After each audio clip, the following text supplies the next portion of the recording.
So என்கிட்ட வர patients majority கேட்குறது என்னென்னா, இந்த அடிப்பட்டா ஹாட் பேக் யூஸ் பண்ணலாம், எந்தெந்த அடிப்பட்டுச்சுன்னா கோல்டு யூஸ் பண்ணலாம். சிம்பிளாக சொல்லணும்னா எப்போல்லாம் ஹாட் பேக் யூஸ் பண்ணலாம், எப்போல்லாம் கோல்ட் பேக் யூஸ் பண்ணலாங்கிறது தான் இந்த வீடியோவில் நம்ம பார்க்க போகிறோம். நான் Anand Suresh, physiotherapist, Dhyan health care, Kovilpatti. So இப்போ உங்களுக்கு உடனே அடிபட்டுருக்குதுன்னா நீங்கள் தாராளமாக அதுக்கு வந்து ஐஸ் பேக் போகலாம். எந்தெந்த மாதிரி குள்ளதுக்குன்னா, இப்போ நீங்கள் ஏதாச்சும் வெயிட் தூக்குறீங்க, டக்குன்னு தசை பிடிச்சிருச்சு, அந்த மாதிரி இருக்குன்னா நீங்கள் ஐஸ்க்கு ஐஸ் போகலாம். எங்கேயாச்சும் விளாண்டுட்டு இருக்கும்போது கீழே அடிப்பட்டு கால் பிசகிருச்சு, கால் வீங்கிருச்சு, இல்லை எங்கேயாச்சும் அடிப்பட்டு வீக்கம், அந்த மாதிரி வீக்கம் சார்ந்த பிரச்சனை எல்லா குள்ளதுக்குமே நீங்கள் வந்து ஐஸ் யூஸ் பண்ணிக்கிடலாம். ஸோ இம்மீடியட்டாக அடிப்பட்ட உடனே நீங்கள் ஐஸ் யூஸ் பண்ணுறது ரொம்ப ரொம்ப நல்லது. இந்த மாதிரி கண்டிஷன்ஸுக்கு ஐஸ் யூஸ் பண்ணக்கூடாது. அடுத்த கேள்வி உங்களுக்கு வரலாம். ஸோ ஒருத்தங்களுக்கு வந்து உணர்ச்சி ரொம்ப கம்மியாக இருக்குது, லைக் சென்சரி லாஸ் உங்களுக்கு கம்மியாக இருக்குதுன்னா அந்த மாதிரி கண்டிஷன்ஸ்க்கு நீங்கள் ஐஸ் யூஸ் பண்ணவே கூடாது. அடுத்தக்குள்ளது என்னென்னா பெரிஃபரல் வாஸ்குலர் டிசீஸ், அதாவது அவங்களுக்கு வந்து இந்த ரத்த நாளத்தில் வந்து ரத்தம் ரொம்ப கம்மியான அளவாக போயிட்டு இருக்குதுன்னா அந்த மாதிரி கண்டிஷன்ஸில் அவங்களுக்கு நீங்கள் ஐஸ் யூஸ் பண்ணக்கூடாது. ஏன்னா அவங்களுக்கு ஆல்ரெடி ரத்தம் கம்மியாக இருக்கிறதுனால நீங்கள் ஐஸ் வைக்கும்போது இன்னும் ரத்தம் கம்மியாகும் போது அதனால் பக்க விளைவுகள் வரலாம். ஸோ இந்த மாதிரி கண்டிஷன்ஸில் வந்து நீங்கள் ஐஸ் யூஸ் பண்ணக்கூடாது.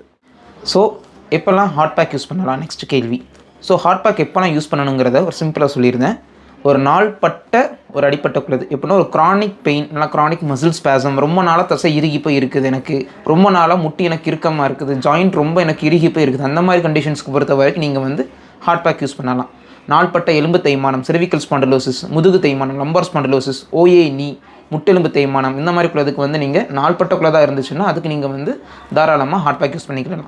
ரொம்ப நாள் எனக்கு தசை இறுக்கமாக இருக்குது, கீழே குனிஞ்சு எனக்கு ரொம்ப வலி இருக்குது, தசை ரொம்ப பிடிச்சி இழுக்கிற மாதிரி இருக்குதுன்னா அந்த மாதிரி கண்டிஷன்ஸ்க்கு நீங்கள் வந்து ஹாட் பேக் யூஸ் பண்ணிக்கலாம். ஸோ நெக்ஸ்ட் எப்போல்லாம் ஹாட் பேக் யூஸ் பண்ணக்கூடாது, ஒரு புண்ணு, ஏதாவது அடிப்பட்ட இடத்துல ஒரு புண்ணு இருக்குதுன்னா அந்த மாதிரி இடத்துல வந்து நீங்கள் ஹாட் பேக் யூஸ் பண்ணக்கூடாது. இன்னொருக்குள்ளது என்னென்னா அந்த பேஷண்ட்டுக்கு இன்ஃபெக்ஷன் அந்த மாதிரி இருக்குதுன்னா அப்போது நீங்கள் ஹாட் பேக் யூஸ் பண்ணவே கூடாது. அந்த மாதிரி கண்டிஷன்ஸ் பொறுத்த வரைக்கும் நீங்கள் எப்போ ஹாட் பேக் யூஸ் பண்ணணும், எப்போல்லாம் gold bag use பண்ணுங்கிறத தெரிஞ்சுக்கிடலாம்.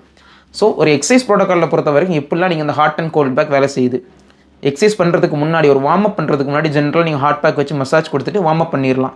So next முடிக்கும்போது ஒரு எக்ஸசைஸ் எல்லாம் முடிஞ்சதுக்கப்புறம் நீங்கள் கூல் டவுன் பண்ணும்போது நீங்கள் க்ரையோதெரப்பி கொடுத்து உங்கள் பாடி மசில்ஸை கூல் டவுன் பண்ணிக்கலாம்.